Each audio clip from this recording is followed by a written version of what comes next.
Donc, bonjour tout le monde, salam alaikum wa rahmatullahi wa barakatuh. J'espère que vous allez bien. Donc aujourd'hui on va aborder le cours de compétences numériques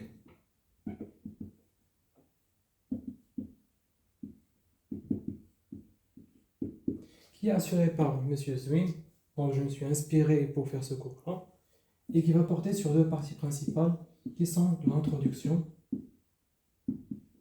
qui vont donner un prérequis sur ce qu'on va utiliser plus tard dans transmission bande de base. Donc maintenant je vais juste aborder l'introduction. Ensuite on va passer à la transmission bande de base plus tard.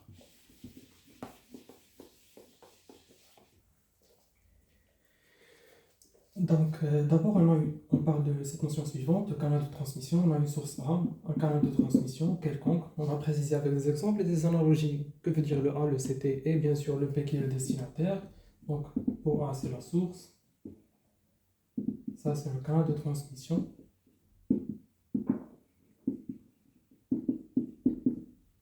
Et pour le B c'est le destinataire ou bien la destination. Ou bien destination. C'est bien clair. Donc je vais donner 2 ou 3 ou plus d'exemples pour qu'on comprenne cette analogie-là. Donc déjà la source, c'est elle qui va générer ce signal, ou bien générer cette quantité d'information, ou cette quantité physique. Et elle va être transmise à travers le canal de transmission, donc ici on a la source, ici le destinataire. C'est lui qui va assurer que cette information-là, générée, transmise par la source A, c'est bon, c'est clair, donc va être transmise jusqu'à B. C'est le porteur de l'information. C'est le support. On parle donc de canal de transmission.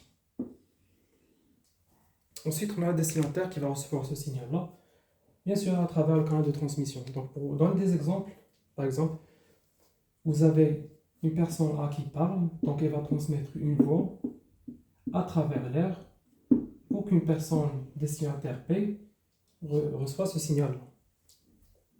Donc, destinataire B, donc c'est B, tout simplement, destinataire. Parce que la voix, c'est une information, et ce type d'information, c'est sous la forme d'onde qui va être transmise à travers l'air. Donc c'est moi qui parle maintenant, ça va être transmis à travers l'air jusqu'au micro du téléphone qui va capter ce signal. Donc pour le transformer, le décortiquer, pour parler de ça, c'est juste le destinataire qui va recevoir ce signal. Pour une autre personne, quand je transmets ma voix, c'est son oreille qui va décortiquer ce signal à travers plusieurs mécanismes. Ensuite, il va comprendre ce que je dis. Je vais donner un autre exemple qui est moins classique que celui-là, parce que quand on parle de voix, de transmission, d'informations hertziennes, canal binaire, etc., ici on parle du fond du sujet.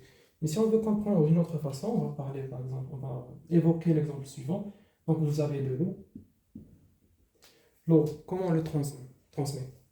On le transmet à travers des tuyaux. Et ces tuyaux-là vont permettre, par exemple, d'atteindre un destinataire. Dans notre cas, la destination, c'est un réservoir. L'eau va être transmise par le canal de transmission qui est le support de cette quantité physique ou bien de cette information qui est la voix. Donc c'est à travers lequel va passer l'information.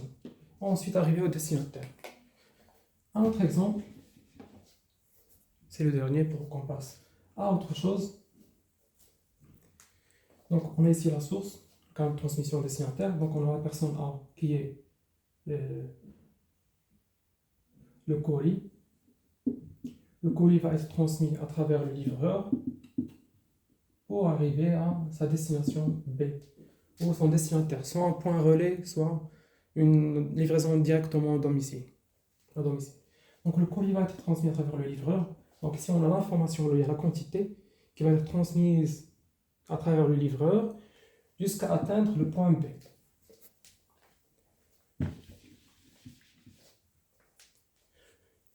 C'est bon, donc on peut rajouter un autre exemple, pourquoi pas. Donc vous avez la source d'information. C'est une information qui est physique. Donc si on parle de la couche OSI, on parle ici de la couche physique, transmission binaire d'informations, alternation des 0 et des 1 dans un circuit.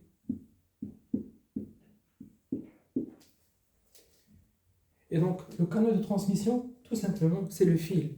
C'est lui qui va porter ce signal. Donc le canal de transmission peut être un fil de fibre optique, un fibre coaxial, un fil en cuivre, etc. C'est lui qui va transmettre cette information, ces 0 et ces 1, à travers le canal de transmission qui est le porteur de cette information-là, jusqu'au destinataire.